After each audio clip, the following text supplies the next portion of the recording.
I want to guarantee that I'm going to make money and I'm going to sell my house. I want to guarantee that I'm going to make a profit. I want to guarantee that I'm only going to sell that house with only 30 days on the market. I want to guarantee.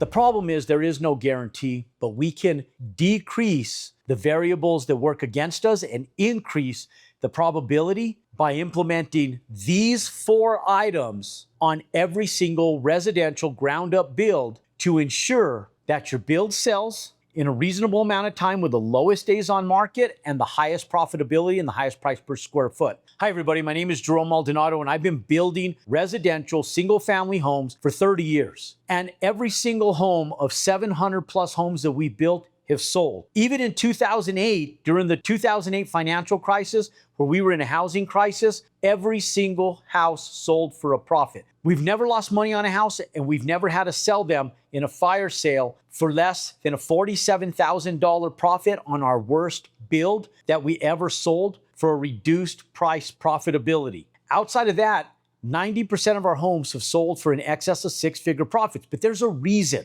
And it's the same reason that every other business that we have owned over the course of time has done so well.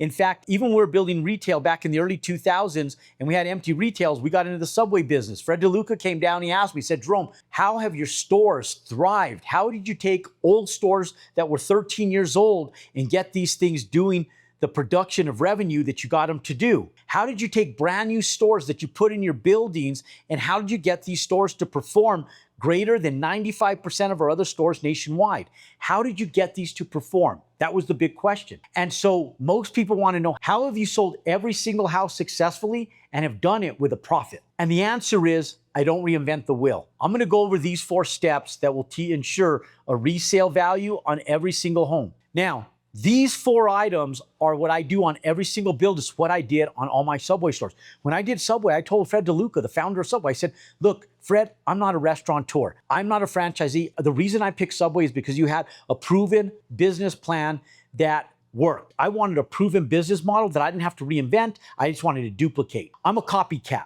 I was a copycat in school. I was dyslexic. I was horrible at school. I was a C student at best growing up. And I just got good at getting through school when I was in private school by copying.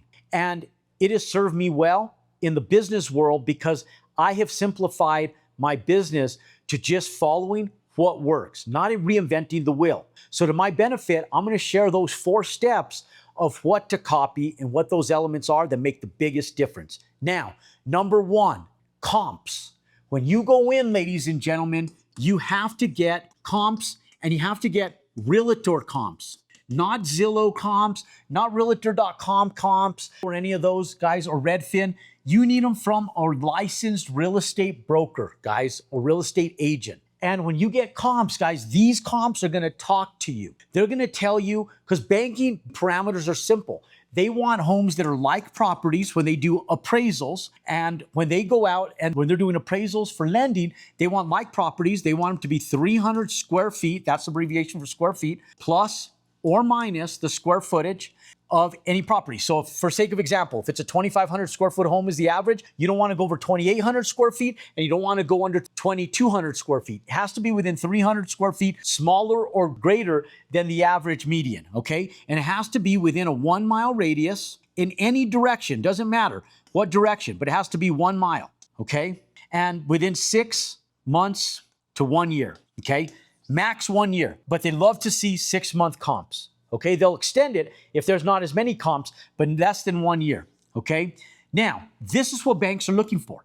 Now, when I go in and do that, I'm looking for the lowest days on market and the highest price per square foot, abbreviation for square foot, okay? And highest price per square foot. That's the house I'm gonna build. I'm looking for those 2 things. I'm willing to compromise a little bit of profitability if I can go in and get a faster sale, which means, like, for example, the price per square foot on a house that took 180 days, let's say it sold for $380 a square foot, and one sold for 22 days, and it only sold for $355 a square foot. I may take this one over this one because I don't want to wait 180 days.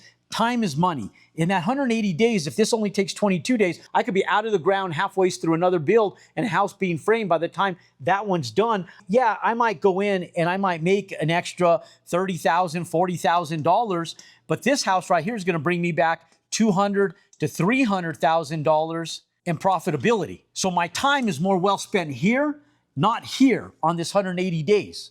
Okay, so that's what I'm looking for. I want to see that on comps. The only way you're going to get that on comps is getting brokers comps from the multiple listing. Very important. If you want to learn the exact strategy of how to buy the right piece of land in the right area to build a house, if you want to learn the exact strategy that I've been utilizing for almost 3 decades, then text me the word land at 505-560-0520. Let's go ground up. Let's buy land. Let's build houses, and let's start right now.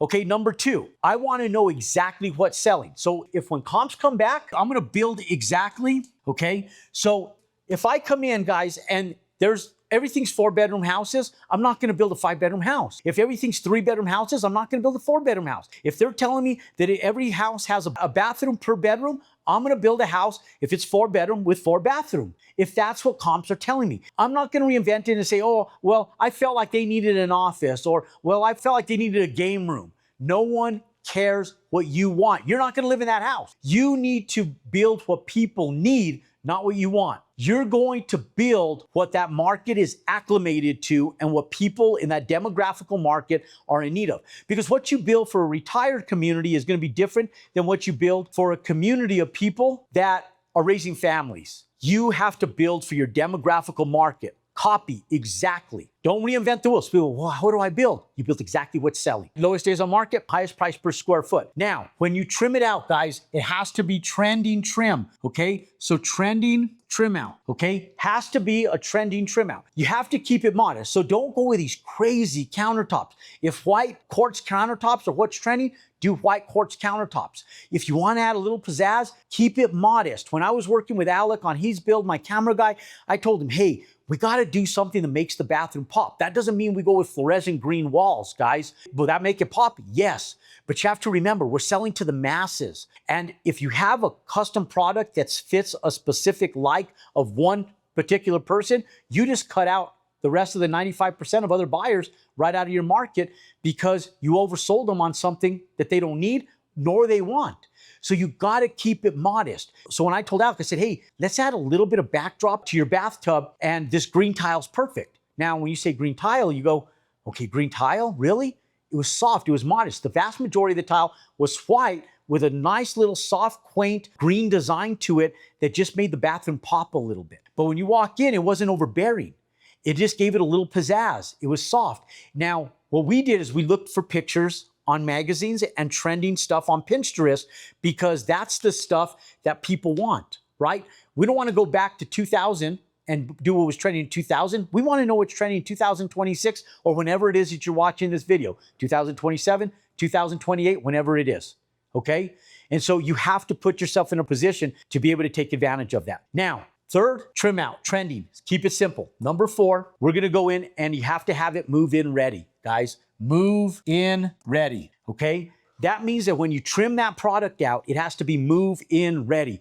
You can't leave it with unfinished kick plates on the bottom of your cabinets or landscaping that's unfinished or stuccoed holes in the wall or stuff that's unfinished and unpainted or trim that's unfinished. The house has to be move-in ready. Someone has to feel like they do when you go in and look at a brand new car. They don't leave the front bumper off the car or the steering wheel out of it, or they don't leave it without a radio and they say, oh, when you buy, we'll put it in. No, you finish the house. You have to have that house move-in ready, especially in a challenging market. Now, if the market's evolving, stuff is selling before you can even get it on the market, no problem. Then what we do is we go in and we sell it in advance and we pre-sell it when the market's thriving, a little bit different market. But when the market's not perfect and it's a competitive market, finish the house. Make it look like a brand new car on a showroom floor that's ready, cleaned and sparkly shiny, ready to go to your customer. Ladies and gentlemen, for more content just like this, click and subscribe to my YouTube channel. Pound that thumbs up button, give me a little bit of love, and to learn